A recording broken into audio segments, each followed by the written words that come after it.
your latest book, this Lost and Found. Now, this is a very interesting challenge that came into your life not that long ago.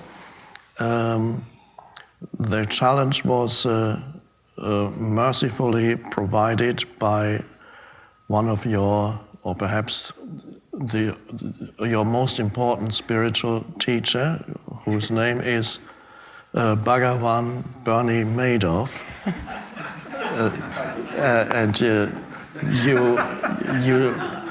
He mercifully took away from you 30 years of savings, all their life's savings, to help you experience the essence of who you are. Yes. However, you did not immediately experience the essence of who you are. I'd say that was an understatement. And you describe it in the book, how it starts, and it's wonderful. I believe it's chapter 1 or 2, beginning, the incredible amount of the reaction and the fear that comes when you lose all your life's savings. And you describe what it did to your state of consciousness, wonderfully explained and illustrated. I don't know if you want to talk briefly about it. And, sure. And then something happened. Yes. For those few of you who might not know who Bernie Madoff is, he ran a Ponzi scheme and actually all over the world and ended up stealing $65 billion of people's money. And as my husband is very fond of saying when he tells the stories, and not all of it is mine. So we did have our life savings in there, and we got a phone call, or I got a phone call one day. My husband was away. We believed it was very safe. A friend of ours was friends with Bernie Madoff, whose father was friends with Bernie Madoff, and anybody could put, in our particular fund, anybody could put anywhere from $600 or $1,000 to whatever amount you had in this fund. And we just kept on putting all of our money in there because our friend had been in it for 30 years.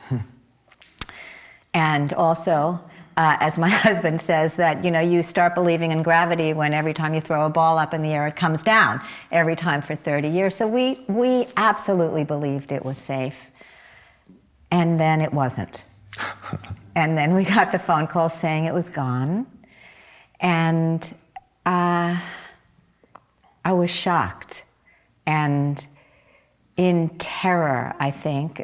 First I was shocked and then hysterical. And then in terror, and then I called a couple of very dear friends and teachers who I would say, we've lost all our money, and this was very soon after the phone call, and two of them said to me, you've lost your money, but nothing of any value is gone. And I said in that moment to both of them, now is not the time to be spiritual.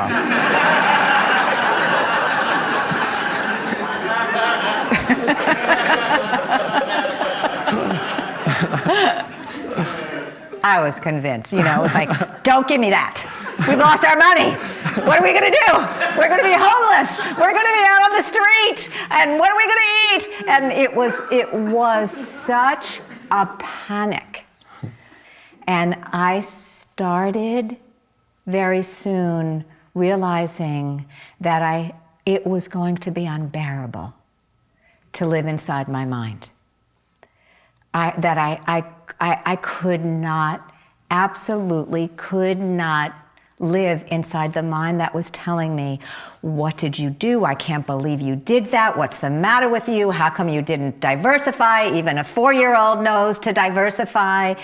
And I started blaming, of course, everybody, and then myself, and the ranting and the raving was so intense that I understood pretty immediately, within a day, that unless I brought myself back to what I had, not what I had lost, to what I could find instead of the money that I couldn't, what was already here, which is that animating aliveness, or that indwelling aliveness that I've heard you speak of.